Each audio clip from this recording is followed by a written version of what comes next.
hasta el punto de casi todo el mundo está convencido de que el propio señor Homs es inspirador, si no autor, de pasajes enteros de esa estrategia y, desde luego, ejecutor de muchos de los hitos del actual y polémico proceso.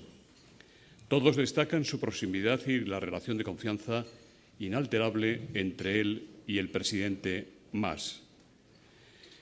El conseller Homs nació en Vic hace 45 años. Es licenciado en Derecho por la Universidad Autónoma de Barcelona.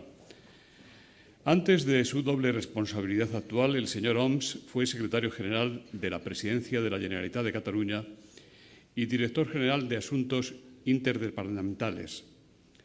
Conoce muy bien el entramado de la Generalitat. También trabajó para varias empresas de los sectores de servicios y de banca. Con una intensa trayectoria como diputado en el Parlament de Cataluña, fue redactor de la propuesta de CiU para el nuevo Estatut, de cuyo proyecto fue ponente en 2006. Es autor de los libros Catalunya a judici i dret a decidir. Fue responsable del proyecto de la Casa Grande del Catalanismo, militante de Convergencia Democrática de Cataluña desde 1993, es vicesecretario general de Estrategia, miembro de la Ejecutiva Nacional y de la Permanente de Convergencia y forma parte de la Ejecutiva Nacional del partido y de CiU. También fue miembro de la Federación Nacional de Estudiantes de Cataluña durante su carrera universitaria.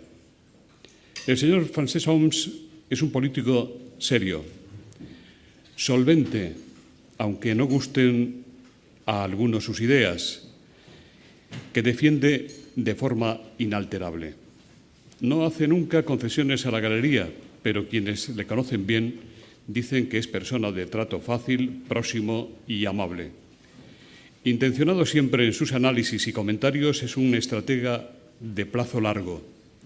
Su lealtad inquebrantable a su partido, Convergencia, al presidente Artur Mas, y su papel central le hacen protagonista de un proceso que altera la vida política nacional, una encrucijada que pone a prueba a nuestros políticos y pone en jaque al Estado. Para Tribuna Galicia es un honor que el señor Homs haya aceptado compartir con nosotros hoy en Santiago sus criterios y puntos de vista. Querido amigo, la tribuna es suya.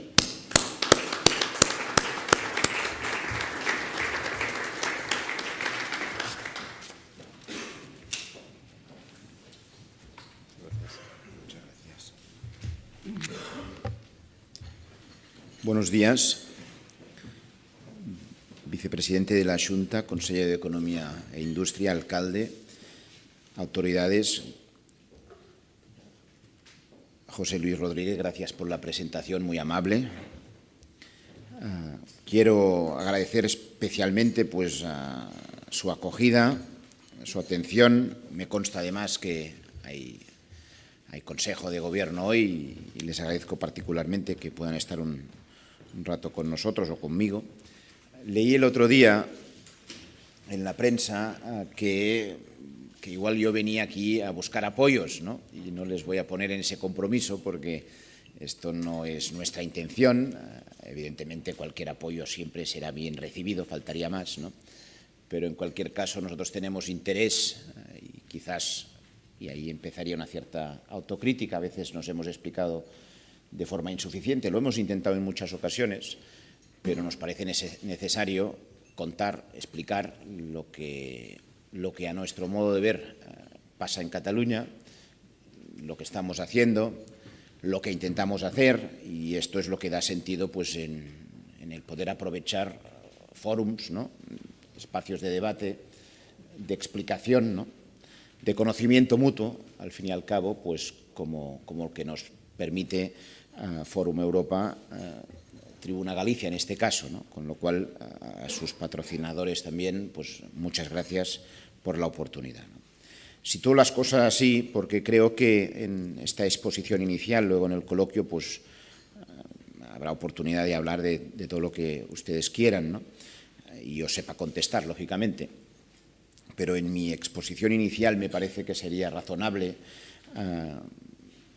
dividirla en dos partes principales, ¿no? Una, la primera, aunque sea muy esquemática, porque no puede ser de otra forma, contarles lo que son nuestros principales proyectos en estos momentos en Cataluña, para al menos a beneficio de inventario, que se dice, ¿no? Para relacionarlos. Y luego, en la segunda parte, un poco entrar más en el detalle de todo el proceso más político, que es quizás el de más actualidad, al menos a nivel de los medios. De actualidad, desde nuestro punto de vista, lo es todo, ¿no? Porque esto que les intentaré contar pues son dos caras de la misma moneda, ¿no? Es decir, lo que configura nuestra actividad ordinaria de día a día del propio Govern de la Generalitat, ¿no? En este sentido, y en primer lugar, aquello que podría ser la descripción insisto, muy esquemática de lo que es nuestros proyectos, los proyectos que intentamos llevar a cabo, el Govern de la Generalitat, pero también en buena parte pues, el conjunto de la sociedad catalana, ¿no? De forma sintética los clasificaría, ¿no? Las clasificaciones siempre tienen el inconveniente que tienen un cierto carácter subjetivo, pero al menos para entenderse pueden ser útiles, ¿no? En lo que podría ser lo que es la prioridad de todos, creo que esto tampoco es excepción en el caso de Galicia, que es intentar hacer frente a la situación de crisis económica, ¿no? En segundo lugar, todo aquello que concierne al sostenimiento del estado del bienestar, para nosotros, diría que también para Galicia, seguro es una prioridad. Y el tercer bloque pues, es el relativo al intentar hacer frente a una situación que nos afecta, al menos en Cataluña, creo que también al conjunto de España, que es en el terreno de la credibilidad de la política y todo lo que de ello se pueda, digamos, relacionar, ¿no? En cuanto al ámbito de la política económica, para hacer una pura descripción, porque no puedo abusar de su confianza o del tiempo que ustedes me dan, que yo agradezco, simplemente para que tengan una identificación, ¿no? Yo lo describiría de la siguiente forma. En primer lugar, todo aquello que está centrado en nuestra economía, en nuestro modelo económico, que es de un claro signo abierto, ¿no? En el sentido de, digamos, de apertura en el mundo, en definitiva, ¿no? Ahí les podría relacionar, en primer lugar, pues tres líneas de actuación que tenemos. La primera, centrada en la captación de inversión extranjera, en el terreno particularmente industrial, ¿no? Les podría simplemente identificar que el año 2013, ¿no? Y esto a veces contrasta con determinados debates o determinados titulares al menos, que Cataluña fue la segunda región continental europea en capacidad de atracción de inversión extranjera de carácter industrial, no financiera solamente, ¿no? Sino de carácter industrial. Lo digo para situar un poco también el esfuerzo que intentamos hacer con los medios que tenemos por parte de la Generalitat de Cataluña, pero que particularmente hace nuestro tejido empresarial, ¿no? También en este terreno, digamos, de qué prioridades tenemos en el marco de la economía y de la apertura de nuestra economía, el turismo. Ustedes saben que estos últimos tiempos pues el turismo nos está compensando, aunque sea, digamos, en parte solo, lo que ha sido las consecuencias de la crisis, ¿no? En Cataluña, en este terreno del turismo, estamos superando prácticamente todos los indicadores, en términos de visitantes, en términos de gasto por visitantes, etcétera, ¿no?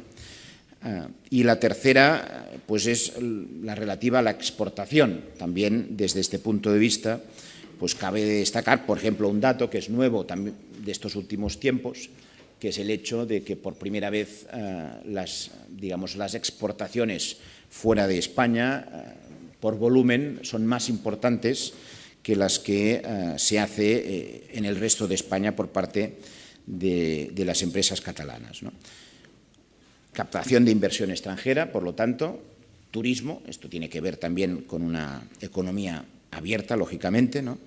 Y esta capacidad de exportación. En estos tres ámbitos, lógicamente, con las herramientas que tenemos a nuestro alcance, pues intentamos situar las prioridades en lo que se refiere a la política económica que intentamos desarrollar en Cataluña.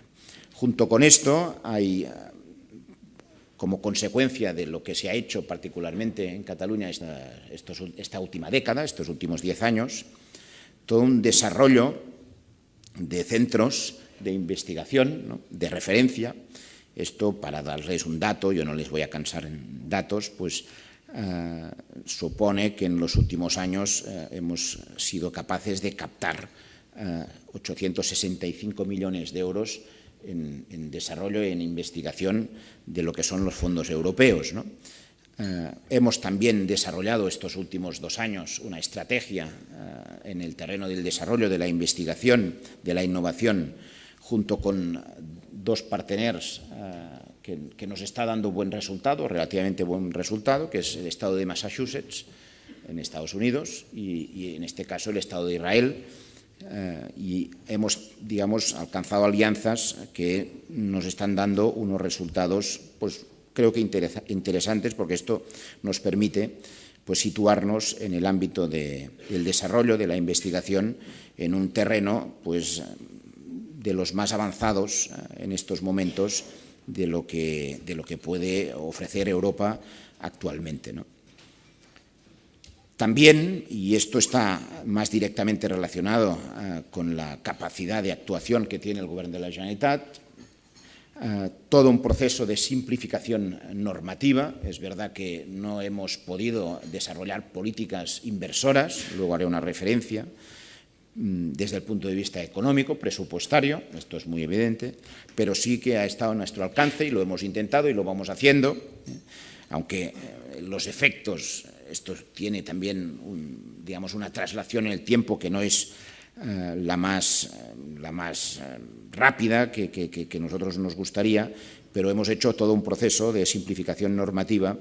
En torno a estos últimos 3 años hemos modificado hasta 87 leyes, a través de unas modificaciones, de unas actuaciones en el Parlamento de Cataluña realmente voluminosas, ¿no? Y finalmente estamos, y en este momento esto aún no es suficientemente conocido, pero estamos trabajando en un terreno que creo que además debería de ser compartido por todos, que es el intentar, también con las herramientas que tenemos, luchar contra el fraude fiscal. Tenemos en Cataluña, yo diría que más o menos igual que en el conjunto de España, unos niveles de fraude fiscal que son del todo inaceptables, ¿no? 25-30% de fraude fiscal realmente está muy por encima de lo que es la media en los países europeos, y ahí hemos diseñado ya una estrategia conjunta con las diputaciones que tienen capacidad y responsabilidad en una parte muy pequeña, pero en una parte significativa, pues en cuanto a la gestión tributaria de los impuestos de carácter local, ¿no?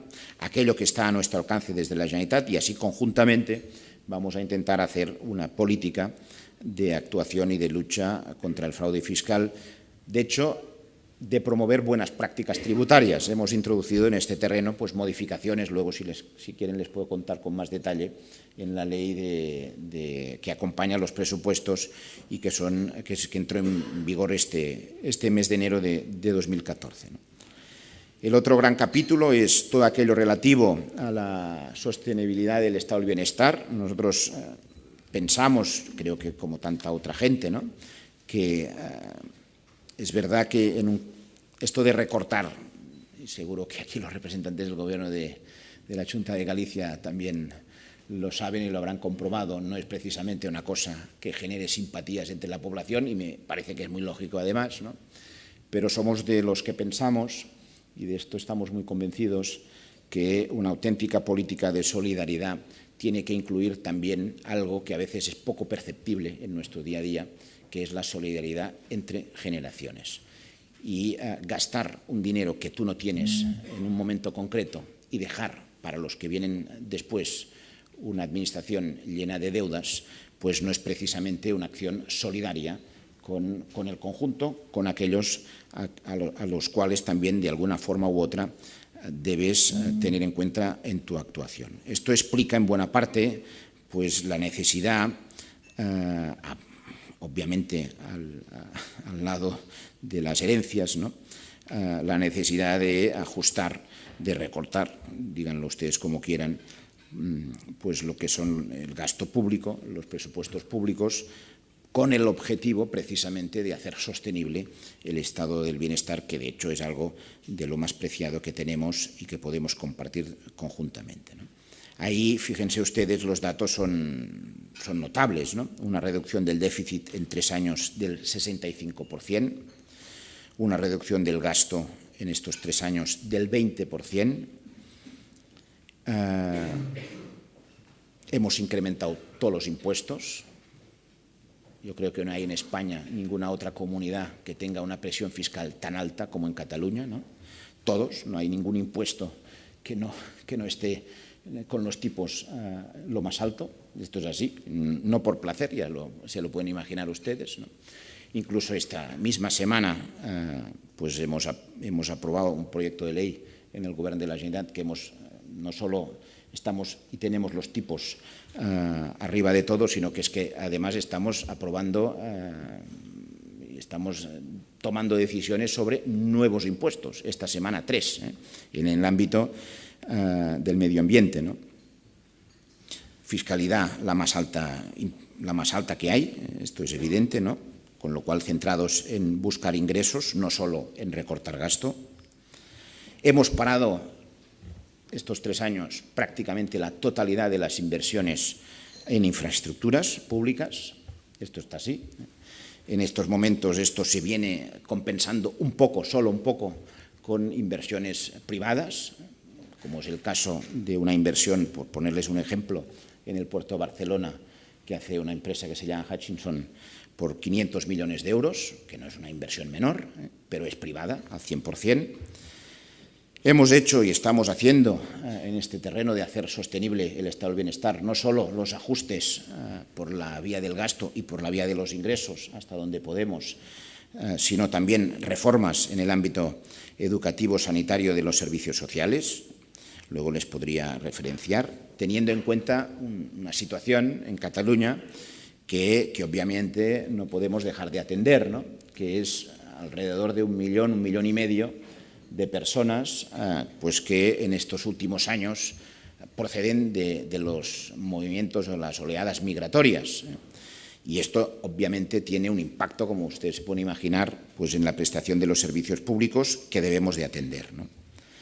Les pinto este cuadro pues para que se hagan una idea de lo que en este terreno estamos haciendo e intentamos actuar, ¿no? Y finalmente, en el ámbito de la transparencia, ahí simplemente referenciarles que nosotros hemos tomado un conjunto de decisiones que nos permiten decir, a fecha de hoy, que estamos cumpliendo con los 80 indicadores que tiene Transparencia Internacional y además 60 indicadores más de carácter voluntario y estamos en este sentido pues muy comprometidos, entendiendo que la transparencia realmente pues es lo que nos puede o nos debe de permitir el superar esta desafección, esta desconfianza que a veces se identifica pues entre la ciudadanía y la política, porque a partir de ahí, del conocimiento, del preciso conocimiento, pues seguro que podremos prevenir situaciones que de ninguna de las maneras se deberían de haber producido y en cualquier caso también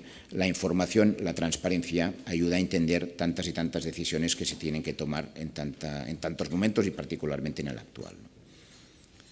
La segunda parte de mi exposición, pues entrando ya en la materia quizás más conocida por ustedes, igual, no lo sé, pero seguro más mediática, pues esto lo que tiene que ver con el proceso político en el que estamos en Cataluña.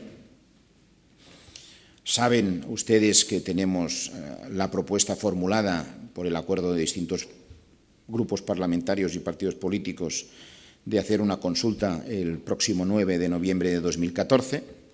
Esta es una propuesta que cuenta con el respaldo de 2/3 de los diputados del Parlamento de Cataluña, de hecho 2/3 exactos, ¿no? Es verdad que se abstuvieron 3, pero estos 3 que se abstuvieron también estaban a favor porque estuvieron en el acuerdo de la consulta, con lo cual las cuentas son exactamente estas, ¿no? En esta intervención inicial y en este tema, en este bloque, ¿no? les trataré de explicarles muy brevemente por qué hemos llegado hasta ahí, cuál es, a nuestro entender, la situación actual, un poco también, aunque sea simplemente a nivel de titular quizás, ¿no?, del Estado autonómico, el porqué de la decisión colectiva que hemos tomado en Cataluña y contarles, aunque también sea muy esquemáticamente, cómo estamos planteando el proceso para la celebración de la consulta este mismo año 2014. ¿no?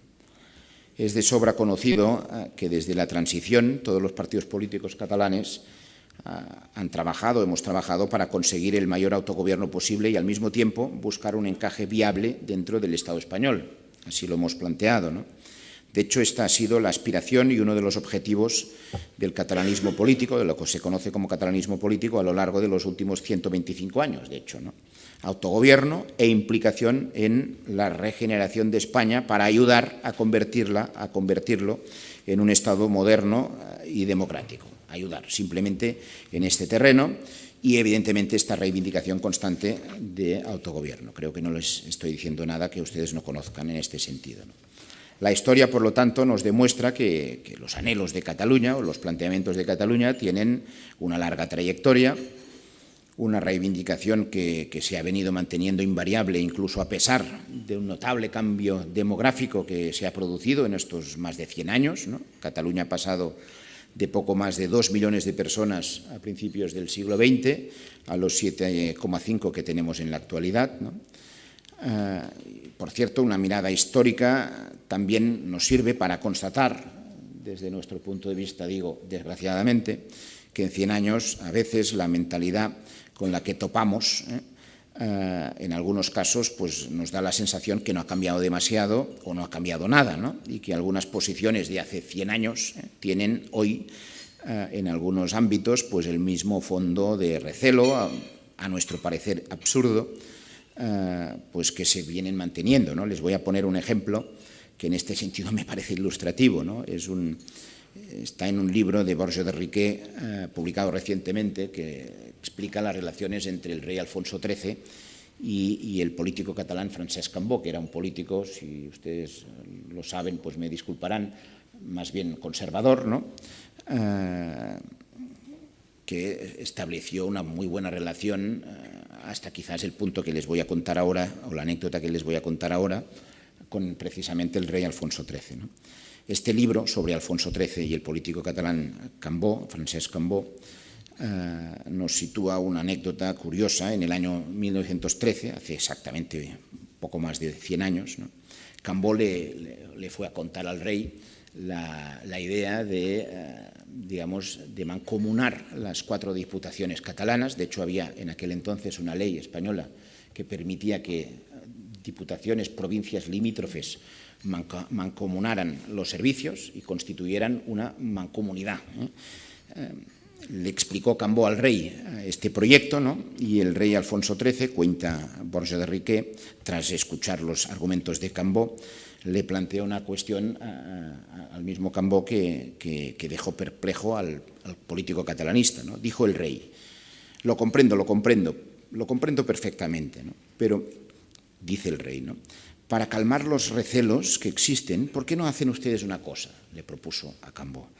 Hagan la mancomunidad dejando fuera de ella a Tarragona y, en cambio, yo lograría, en compensación, que se añadiera la provincia de Huesca. Así ya tendría usted, señor Cambó, tendría fuera el argumento del peligro de la unidad de Cataluña. ¿Qué le parece? Luego se ve que Cambó contestó que le parecía una tontería. Esto significó, como se pueden ustedes imaginar, bueno, el final de la conversación en aquel instante, ¿no? Fíjense que la anécdota pues ilustra un poco, no sé si esto es incomprensión, no sé si es un excesivo, digamos, recelo, ¿no?, porque realmente ya se identificaba, y así lo pone de manifiesto esta anécdota, ¿no?, pues esta suspicacia hacia aquello que el propio rey Alfonso XIII definía como el argumento del peligro de la unidad de Cataluña, ¿no? Bien, saben ustedes que al final se constituyó la mancomunidad y que fue suprimida pues por la dictadura de Primo de Rivera, ¿no? Volviendo a estos últimos 30 años, porque tampoco se trata de justificar las cosas por lo que pasó hace 100 años, ni mucho menos, ¿no?, La verdad es que estos últimos tiempos, lo que está más presente en la memoria viva de la población en Cataluña, pues es evidente que el catalanismo, en expresiones políticas muy diversas, ¿no?, aparte de la formación política de la cual yo formo parte, ha intentado buscar un encaje que permitiera a Cataluña sentirse más o menos cómoda, que le permitiera continuar siendo lo que era, que es una nación con una fuerte historia en sus espaldas o a sus espaldas, en el marco de un Estado pues, que simplemente reconociera esta pluralidad, ¿no?, en su interior. Esta apuesta ha ido siempre acompañada de un gran esfuerzo pues, de pedagogía, al menos así lo hemos vivido, de intentar hacer comprender lo que representa Cataluña en tantas ocasiones, tantos gobernantes catalanes, ante tantos gobernantes pues, del conjunto de España, y al mismo tiempo de una voluntad de contribuir a la estabilidad y a la gobernabilidad del conjunto del Estado español. Esto es la propia historia que ustedes conocen, ¿no?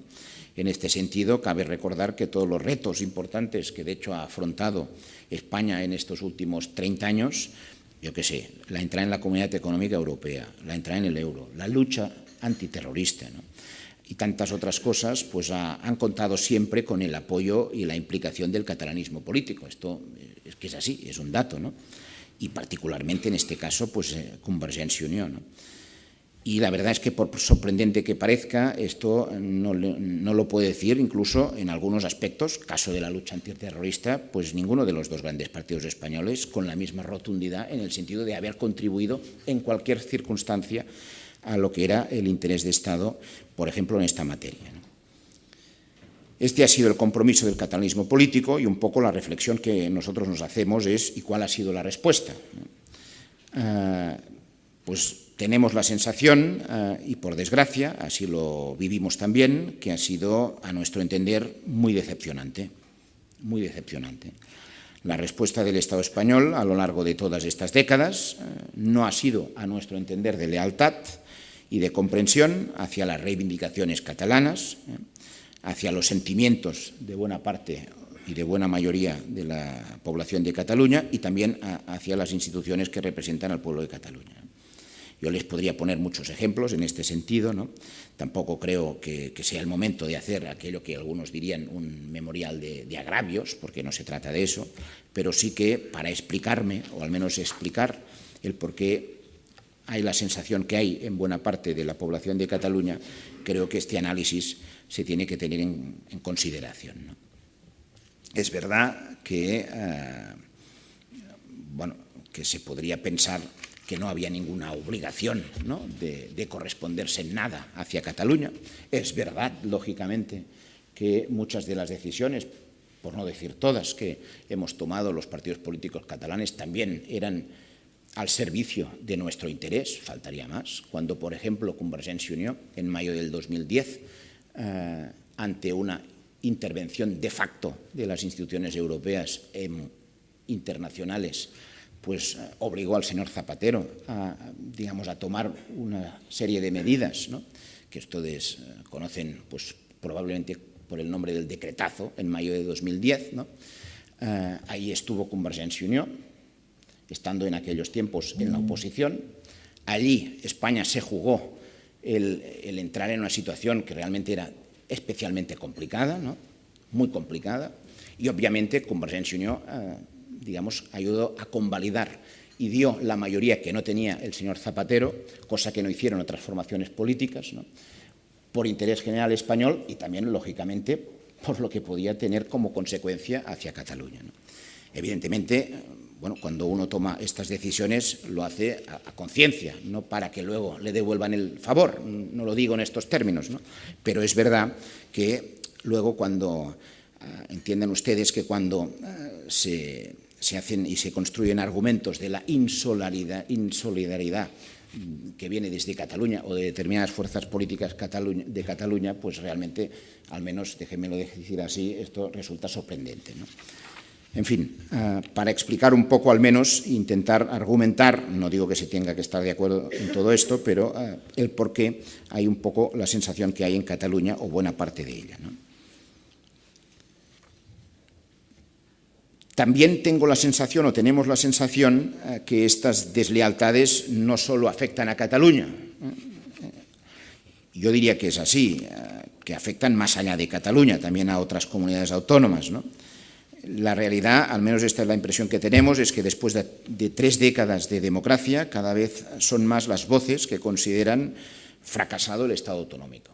Al menos esta es la sensación que da, ¿no? De hecho, podríamos afirmar que el sistema autonómico ha entrado en una especie de colapso, ¿no? El Estado de las autonomías, configurado a lo largo de estas 3 décadas, yo diría casi que ha fracasado en su objetivo principal.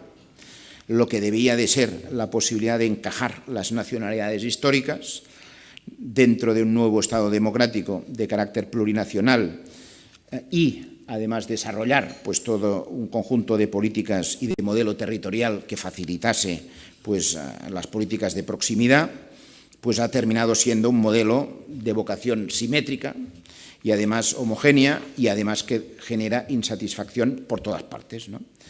Yo creo que Cataluña, junto con otras pocas comunidades autónomas, claramente no está satisfecha del nivel de autogobierno y menos con el actual retroceso autonómico que hay, ¿no?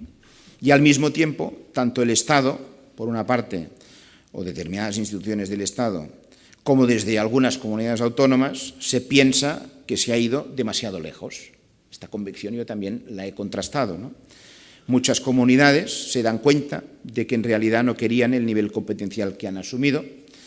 De hecho, lo decía, creo que era antes de estas Navidades, pues una presidenta autonómica, ¿no?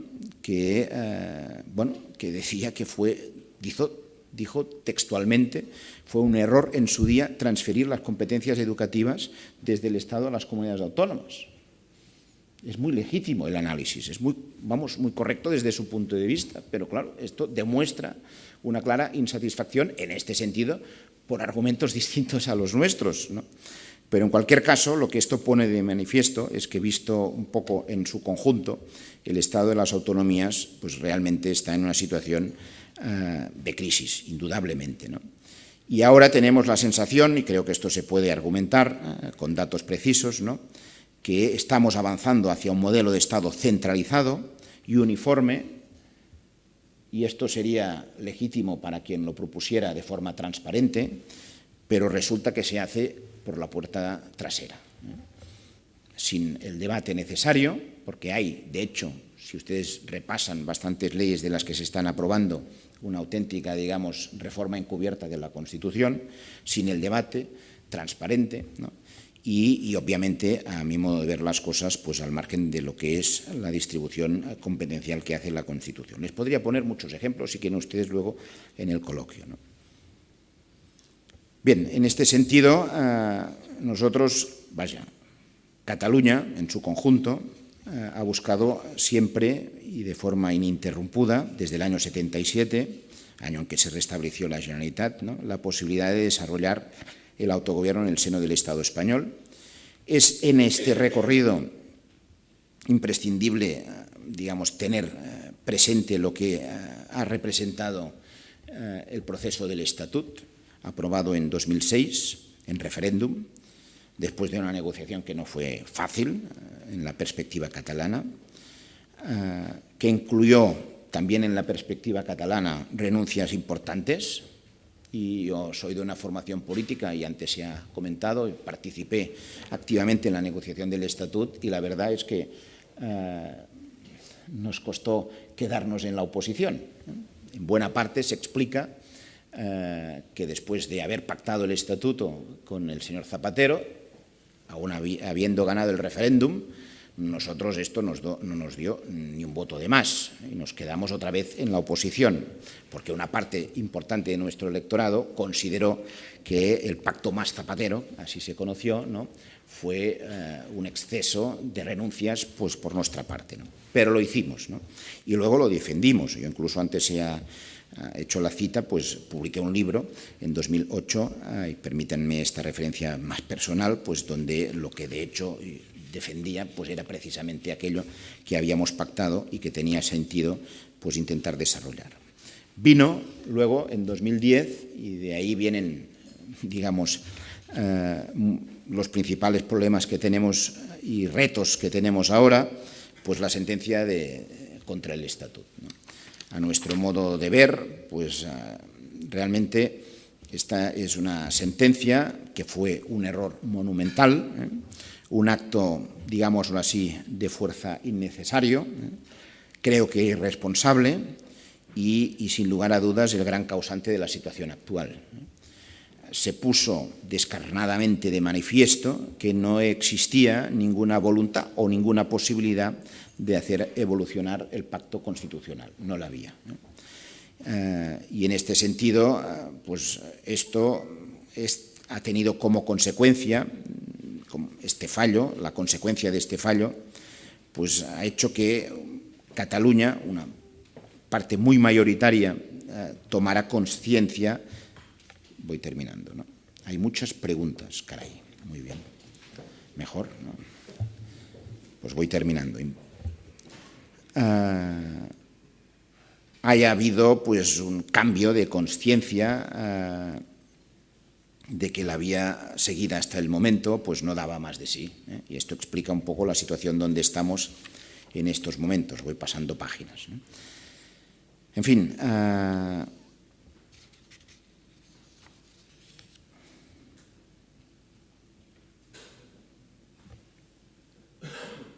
les quería describir cuál es el fundamento, digamos, político, incluso jurídico, por el que nosotros hemos tomado el camino que hemos tomado, partiendo de la base de que Cataluña es una nación, ¿no? Y que como tal se siente sujeto político pues para decidir sobre su futuro. Fíjense ustedes que esto que tiene discusión, y yo soy consciente de ello, ¿no?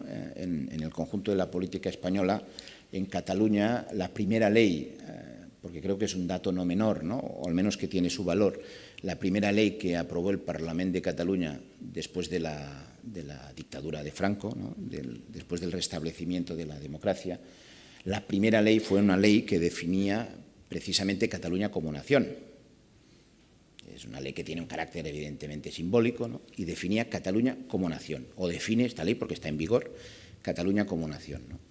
Y el dato, además, aún más concluyente o interesante o a tener en cuenta, como ustedes lo quieran decir, pues es que esta ley fue aprobada por unanimidad en 1980, por unanimidad de todos los parlamentarios catalanes.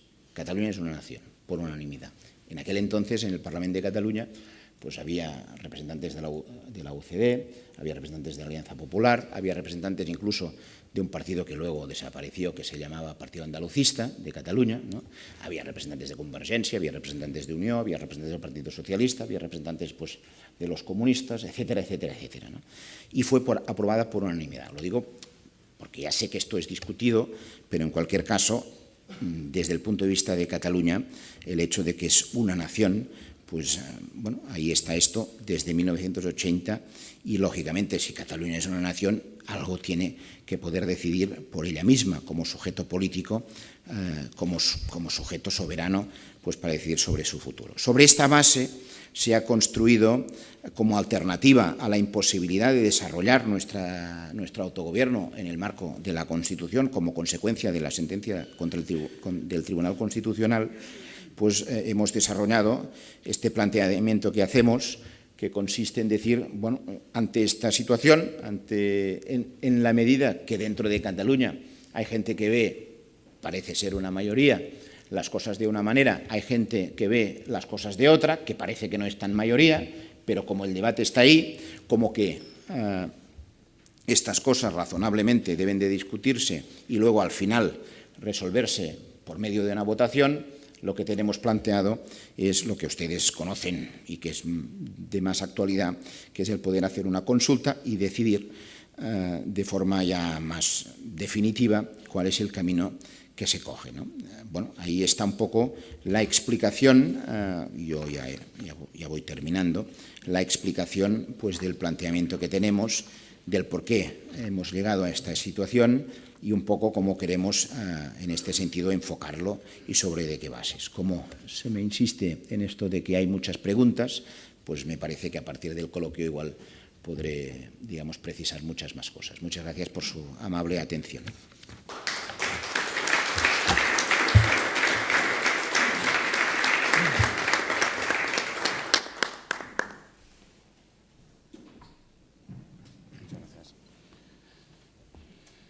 Muchas gracias, conseller.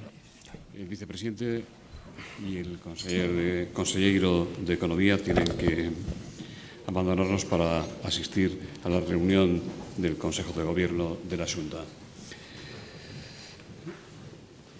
Empezamos con estas preguntas, si le parece bien. Si no hay consulta el 9 de noviembre, ¿habrá elecciones anticipadas? Hoy por hoy, si hay elecciones, ¿cuáles son las posibilidades de ir con una lista única, CIU más ERC más eventualmente disidentes del PSC? ¿Ve usted algún escenario en el que, por ejemplo, un gobierno de ERC o una eventual coalición de gobierno en la que estuviera CIU hicieran una declaración unilateral de independencia? Bueno, nosotros estamos en la tacitura de hacer una consulta, no unas elecciones en el 9 de noviembre. Esto es conocido, ¿no? Primero hemos planteado, a través de la cesión de competencia que prevé el artículo 150.2 de la Constitución, la posibilidad de hacer esa consulta por la vía del referéndum.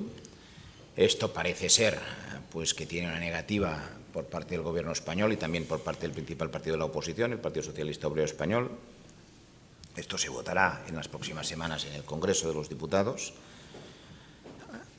Si esto, como parece ser que va a ser, se vota en contra, pues nosotros tenemos una alternativa para poder organizar una consulta, que es que tenemos en el estatut está vigente un artículo está en vigor un artículo que es el 122, que atribuye a la Generalitat de Cataluña competencia exclusiva para organizar consultas, ¿no? Nosotros lo hemos explicado. Nos gustaría poderlo hacer de mutuo acuerdo, como ha sido el caso escocés y británico, pues de forma acordada con el Gobierno español, ¿no? Pero si no es el caso, tenemos esta habilitación legal, que es el poder organizar una consulta por parte de la Generalitat de Cataluña, ¿no? Yo creo y espero que esto sea respetado por parte del Gobierno español, porque la habilitación legal la tenemos. Con lo cual, a la pregunta, yo lo que contesto, nosotros tenemos intención de hacer la consulta y en las elecciones pues hacerlas cuando toquen, que tocan en 2016. Si mañana Mariano Rajoy y Alfredo Pérez Rubalcaba piden a la Generalitat reunirse y establecer el compromiso de buscar una solución pactada a las relaciones Madrid-Barcelona que pasen porque ustedes se olviden de la consulta, ¿cuál será el posicionamiento del Gobierno catalán? También le preguntan desde la cadena SER, Ricardo Rodríguez, si confía usted en que el presidente Mas se pueda reunir pronto, si no lo ha hecho todavía, como se especula, con don Mariano Rajoy. El otro día estuvo con el presidente del Gobierno, el lehendakari vasco. Bueno, olvidarnos de la consulta no es posible y se va a entender el porqué, porque esto es como olvidarse de que cualquier decisión que se tome no pase pues, por la voluntad del pueblo de Cataluña. Al fin y al cabo, aquí estamos, y esto es lo que pasó con la sentencia contra el Estatut, ¿no? Hay una legitimidad que puede considerarse en muchos extremos, que es la del Constitucional, del Tribunal Constitucional. El Tribunal Constitucional estaba legitimado, aunque realmente fuera un tribunal muy particular en cuanto a su operativa y su funcionamiento, y con recusaciones, etcétera, y debates públicos, digamos, impropios de lo que es habitualmente un tribunal de estas características, ¿no? Pero tenía legitimidad para dictar la sentencia, ¿de acuerdo? Pero es que había otra legitimidad, que era la del voto democrático. Es decir, las reglas del juego establecían que para la entrada en vigor del Estatuto de Cataluña se requería pues, el voto afirmativo, vinculante en este caso, vinculante jurídicamente, no solo políticamente, pues de la mayoría del pueblo de Cataluña. Entonces, esta legitimidad democrática ha sido violentada por una sentencia, ¿no? Y hay un conflicto de legitimidades. Esto lo explicaba el otro día, este mes de enero, un artículo muy interesante de Pérez Royo, ¿no? Que el principio, decía él, que la Constitución prevé que el principio de unidad tiene que ser compatible con el principio de autonomía. Y, decía Pérez Royo, ni el principio de unidad puede imponerse al principio de autonomía, ni el principio de autonomía puede imponerse al principio de unidad. Y añadía Pérez Royo, lo que pasó con la sentencia del Tribunal Constitucional en relación al Estatut, pues fue que este equilibrio entre estos dos principios se rompió y se impuso el principio de unidad sobre el principio de autonomía, ¿no? Y ahí estamos.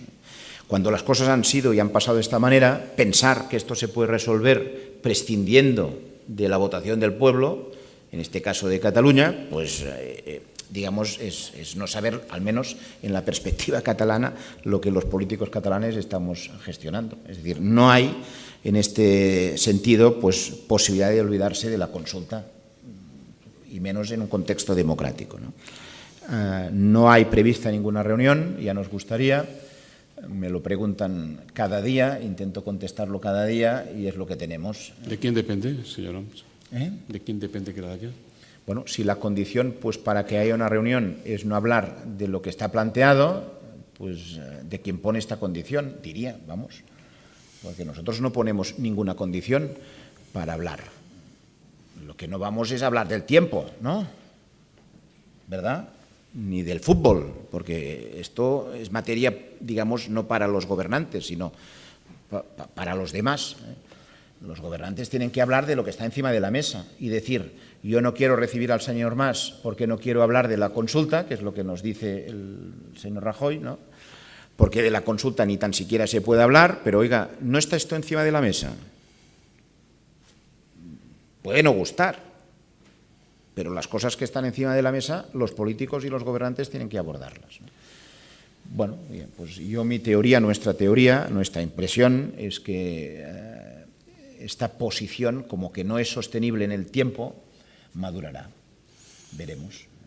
Tantas cosas han cambiado. ¿Antes del verano o antes de las elecciones No lo europeas? sé, en el calendario no lo sé, pero lo que sí que sé, y todos sabemos, que en tantos ámbitos, además, ¿no?, tantas cosas han cambiado y han madurado, ¿no? Le pregunta Sandra Tedín, de TVG, en cuanto a los baremos económicos empleados para elaborar las balanzas fiscales, ¿qué periodo de tiempo considera usted que debería tomarse en cuenta para elaborar las cuentas? Bueno, el periodo de tiempo normalmente se hace, si no entiendo yo bien, si no he entendido mal la pregunta, pues se hace en relación a un año, ¿no? Y cada año se van haciendo, es lo que al menos se viene haciendo desde la Generalitat de Cataluña desde hace ya tiempo. Es lo que estaba comprometido de hacer por resolución de las Cortes españolas. Cada año se deberían de publicar las balanzas fiscales, luego esto va como va, unos años sí, otros no, luego se cambia el sistema de cálculo. Claro, yo supongo que todo esto al final lo que conlleva pues es una gran confusión y debe de ser este el interés, que haya una gran confusión y así el debate queda también un poco, digamos, difuminado, ¿no?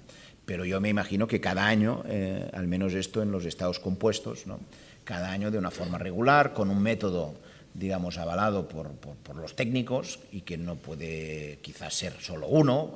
Nosotros al menos contabilizamos dos, ¿no?, métodos de cálculo, pues si hay más, pues más, pero que sean un poco los mismos cada año y a partir de ahí uno puede sacar conclusiones, ¿no?, de si las cosas son estables, ¿no?, tienen una secuencia. La que nosotros tenemos y la que de hecho tiene publicada el propio Ministerio es que hay una constante, ¿no? Hay una constante. Bueno. También le preguntan desde TVG qué opina de las inversiones en el AVE gallego. Hay otra pregunta de Luisa Salas. ¿Cómo contempla la privatización parcial de AENA en bloque y no aeropuerto a aeropuerto, lo que se aleja de la pretensión de entidades catalanas de quedarse con los aeropuertos de Cataluña? Bueno, son dos cosas muy distintas. Infraestructuras, al fin y al cabo.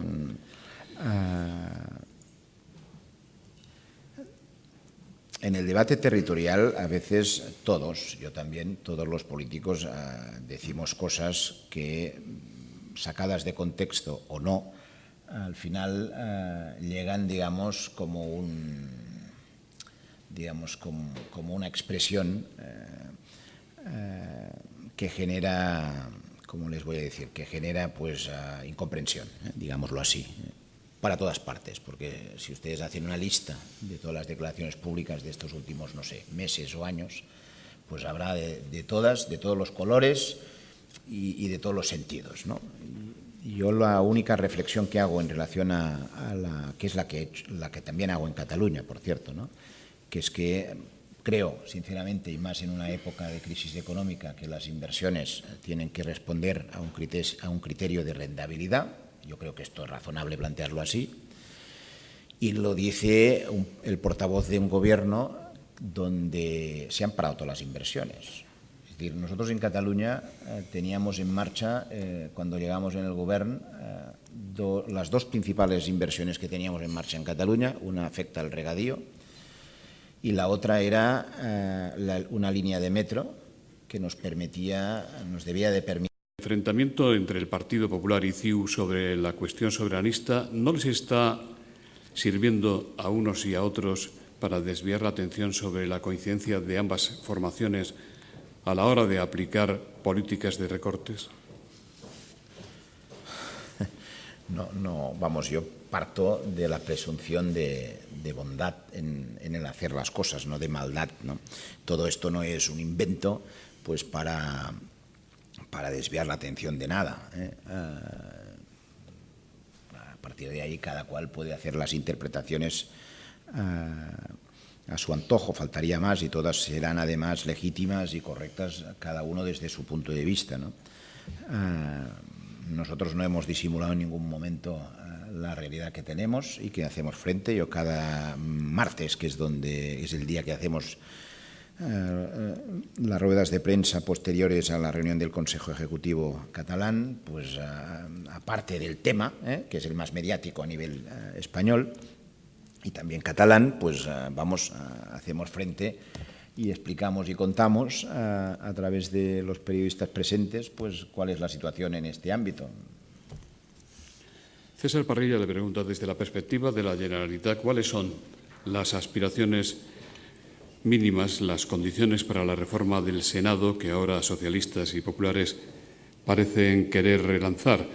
¿O ya no les importa nada esa reforma porque ustedes están ya en la independencia preferentemente? Nosotros estamos en la consulta y a partir de aquí, digamos, al lado de lo que sea mayoritario en Cataluña. Lo hemos planteado así. Les voy a confesar que ciertamente ahora nuestra prioridad no pasa pues por la reforma del Senado. De hecho, diría que, aunque siempre la hemos contemplado y ha estado en nuestros programas, tampoco ha sido históricamente nuestra gran prioridad. Ya lo saben ustedes, ¿no? Hemos tenido otras históricamente de prioridades, ¿no? Eva Sandino, de la Radio Galega, dice: Durán y Lleida dijo esta semana que unas elecciones plebiscitarias serían un fracaso para CiU y solo un triunfo para Esquerra Republicana de Cataluña. ¿Está usted de acuerdo con el señor Durán y Lleida? Hay otra pregunta que alude a declaraciones del líder de Unión Democrática de Cataluña. Loreto Fernández, de Televisión Española, dice: el señor Durán y Lleida ha dicho hoy que no comparte su gestión al promover en el exterior el proceso soberanista. ¿Qué opina usted? ¿Ha dicho hoy? Perdón, ¿cómo? Ha dicho hoy que no comparte su gestión. La mía. Parece ser. Al promover en el exterior el proceso soberanista. Y le preguntan qué opina usted de esto. No sé, porque no sé a qué declaraciones se refieren, sinceramente. Las que sí escuché son las otras que usted me preguntaba. Y como que las escuché, hago más caso pues de todo lo que explicó el señor Durán, lo que uno ha escuchado cuando ve en su conjunto una intervención, ¿no? Nuestro propósito en cuanto a las elecciones, el propósito del Gobierno de la Generalitat, del presidente, que es la única persona que tiene la capacidad de convocar elecciones anticipadas, como ustedes saben, pues es el de agotar la legislatura. Este es nuestro propósito, lo hemos dicho muchas veces. y si al final de esta legislatura hay lo que se denomina unas elecciones plebiscitarias, que tampoco es esto ninguna forma jurídica stricto sensu, esto sería consecuencia pues del momento político en el que estuviésemos, ¿no? y de cómo fuera así definido pues por las fuerzas políticas que concurrieran en ella, ¿no? No hay un modelo de convocatoria de elecciones plebiscitarias, ¿no? Esto se hacen plebiscitarias en la medida que los partidos que se presentan en ellas, o al menos una parte, así lo definen, ¿no? Y luego se verá el resultado si acaso, ¿no? Y yo a partir de ahí, como que esto a nuestro entender nos queda muy lejos, no haré más comentarios. Julio Taboada dice: CiU se ha venido presentando a las elecciones europeas en una lista conjunta con el PNV, BNG y Coalición Canaria.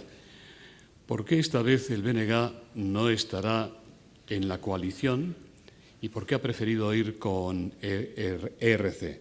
¿Quién será su socio gallego, el socio de CiU y PNV? Bueno, yo, si no me falla la memoria, hace 5 años ya no fuimos con el BNG. Me parece que es así, ¿no? Respeto su decisión, la respetamos ya entonces, ¿no? Y con lo cual, al menos, admítanme que no es un dato nuevo, que ya fue así hace 5 años, ¿no? Nosotros en estas elecciones tenemos un preacuerdo que vamos, supongo, a formalizar en los próximos días, pues con el Partido Nacionalista Vasco, con Coalición Canaria y, en el caso gallego, con Compromiso por Galicia. Usted ha apuntado a un fracaso de las autonomías. Le preguntan si cree que sería mejor un Estado federal asimétrico y si esa fórmula sería suficiente para que ustedes dejaran de reclamar la independencia total de Cataluña respecto de España.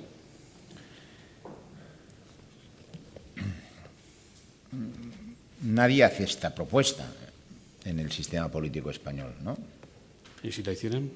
Pues no lo sé, porque nosotros en cualquiera de los casos, repito lo que he dicho antes, ¿no? Estaremos en aquello que vote el pueblo de Cataluña. Yo tengo la sensación que, digamos que, bueno, el nivel de maduración en términos democráticos, en términos de lo que ha representado la historia reciente, ¿no? En términos de la propia seguridad que siente una parte muy importante del pueblo de Cataluña, digamos, yo lo que analizo es que hay un cambio de chip, cambio, digamos, muy profundo, ¿no? Que afecta a una mayoría muy importante, la más importante en Cataluña, que por donde está es por la independencia. Esto es lo que hay, ¿no?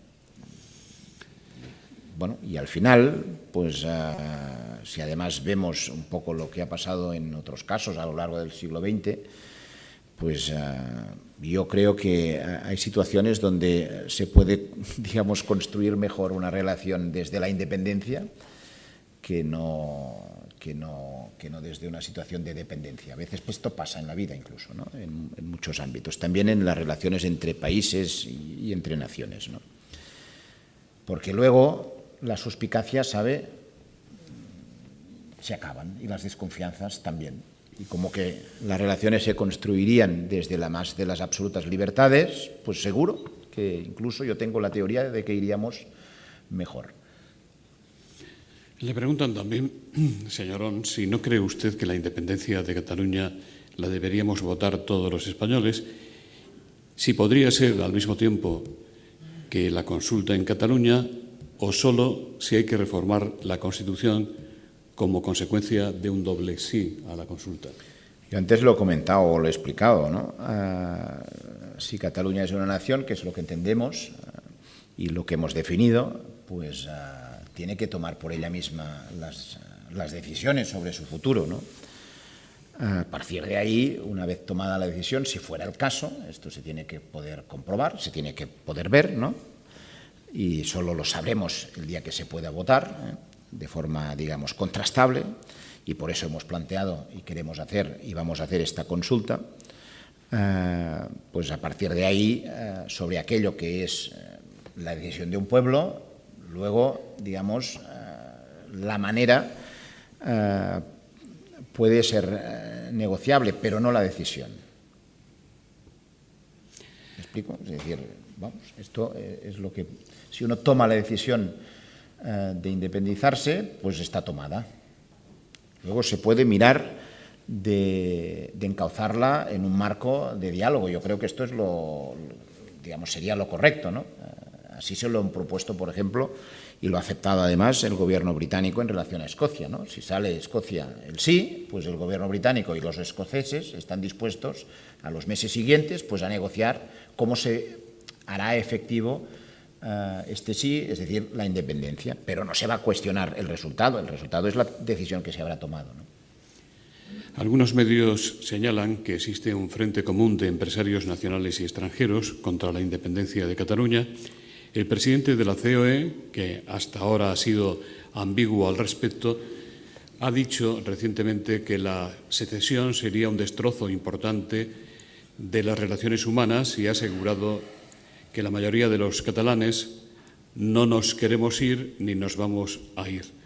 También 60 empresarios alemanes han advertido de los perjuicios para Cataluña en la hipótesis de la independencia y le preguntan qué valoración hace usted.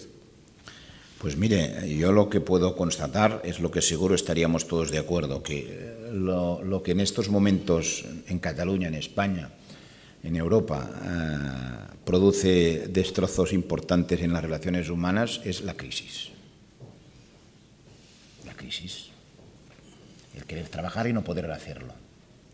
El tener hijos a cargo y no poderlos atender bien. El tener padres a cargo y no saber qué hacer con ellos. Esto es lo que produce destrozos importantes a nivel humano. Lo demás es un debate político, vivo, intenso, democrático, pacífico, que mientras se exprese así, pues todas las opciones son legítimas, todas son respetables, todas se tienen que respetar y al final, para superar estas especulaciones de dónde están las mayorías, no podemos atender solo a encuestas. Tenemos que atender a lo que el pueblo vote, y en este caso el de Cataluña, ¿no? A partir de ahí, pues insisto, cualquier posición tiene que ser respetada, tiene que poder desarrollarse y argumentarse. Yo en este sentido agradezco que ustedes me den la oportunidad de hacerlo aquí hoy en Galicia, ¿no? Con esta sinceridad por mi parte, al menos toda la que yo sé, ¿no? Y ustedes que me escuchan atentamente, seguro sin compartir muchas de las cosas que yo digo. Vamos, me extrañaría que fuera al contrario. No se trata aquí de vencer el uno encima del otro, sino simplemente pues, de atender cuáles son los argumentos de los unos y de los otros. Yo creo que es necesario, además, serenar un poco el debate en conjunto, ¿no? Huir, digamos, de descripciones con tanta carga, digamos, emocional y con ciertos niveles de dramatismo. Yo creo que esto está lejos, al menos, de lo que se vive en Cataluña, en el terreno del debate político, y ya está. Y usted me decía, además... Pues ya lo he perdido. La verdad, pues más o menos valdría lo mismo, ¿no? Estaba en otra cosa para ir finalizando. Le pregunta Antonio Casanova si piensa usted que una Cataluña independiente podría seguir formando parte de la Unión Europea y si realmente cree que países como Francia, en cuyo territorio hay comarcas que históricamente son catalanas, apoyarán la independencia de Cataluña. ¿No cree que las autoridades europeas que ahora dicen eso es cuestión interna de ustedes luego serán más radicales? Bueno, al final me pregunto, ¿no? Es decir, ¿en qué ha consistido desde el fin de la Segunda Guerra Mundial el proyecto europeo? Pues en un gran proyecto de paz, de convivencia, de suma y de democracia. Si esto es así, si Europa esencialmente es esto, al menos en sus fundamentos, ¿no? ¿Es concebible que 7 millones de personas sean expulsadas porque democráticamente han votado organizarse como Estado y además, digamos, asumiendo y queriendo asumir pues, lo que representa las instituciones europeas en términos, digamos, de muchas y tantas decisiones como ustedes quieran, ¿no? O sea, al final, si Europa no da cabida a un planteamiento estrictamente democrático, ya me dirán qué Europa y de qué Europa estamos hablando. Entonces, más allá de lo que dicen estrictamente los tratados, que por cierto, hablando de tratados, ¿no?, que siempre se nos ampara a la literalidad de los tratados, fíjense ustedes un dato que no es menor, ¿no? Si se hubieran seguido los tratados que rigen las instituciones europeas, la intervención de las instituciones europeas en la crisis financiera y económica no hubiera sido posible. La literalidad de los tratados no permite actuar como se ha actuado. Y ustedes lo pueden repasar. Y si no, ya me contarán ustedes, lo digo retóricamente, claro está, cómo es que a la señora Merkel, de forma continuada, ¿no?, sus oponentes en Alemania le piden que modifique o que inste a modificar los tratados a nivel de la Unión Europea porque están en falso, en el sentido jurídico del término, ¿no? Porque todas las decisiones que se han tomado de intervención, Grecia, España, Portugal, Irlanda, etcétera, todas las decisiones que se han tomado violentan los procederes que establecen los tratados. Es decir, que al final, lo pongo esto como ejemplo, no otra cosa, ¿no?, el modus operandi de las instituciones europeas es anteponer la solución a los temas de facto que se van produciendo y luego adaptarlo a nivel de las leyes. Porque lo que pesa más en Europa, por encima de todo, es lo que se expresa democráticamente y lo que son las necesidades internas de la sociedad europea, ¿no? A partir de ahí yo tengo el convencimiento que Cataluña va a quedar dentro de la Unión Europea. Y los demás... Sin interrupción. Sí, claro, bueno, sí, sin interrupción. Bueno, sí. Esta es la sensación que tengo, porque será al final un debate político. Guste más o guste menos. Es decir, bueno, aquí lo dejo. Desde las mesas de prensa, ya para finalizar, conseller Homs, le preguntan, ya ve lo curiosos que somos, ¿qué contactos políticos o de otro tipo va a mantener usted hoy en Santiago? Porque como es catalán no hará el viaje solo para esto, aprovechará. Y si está previsto un encuentro suyo con el presidente Núñez Feijóo. No hay ningún encuentro previsto en este sentido y los otros contactos que yo pueda tener pues están en un plano, digamos, de amistad, pura y simplemente. Y ya está. Pues muchas gracias. Don Andrés Muntaner, en nombre de las entidades que hacen posible este foro, Tribuna Galicia, va a despedir el acto. Gracias, Luis. Bueno, en nombre del Banco Pastor y de Audasa, patrocinadores de esta Tribuna Galicia del Foro en Europa, quiero agradecer la presencia en la misma del señor Homs y asimismo también agradecer a todos ustedes su asistencia y esperando verlos en próximas citas. Repito, muchas gracias a todos y buenos días.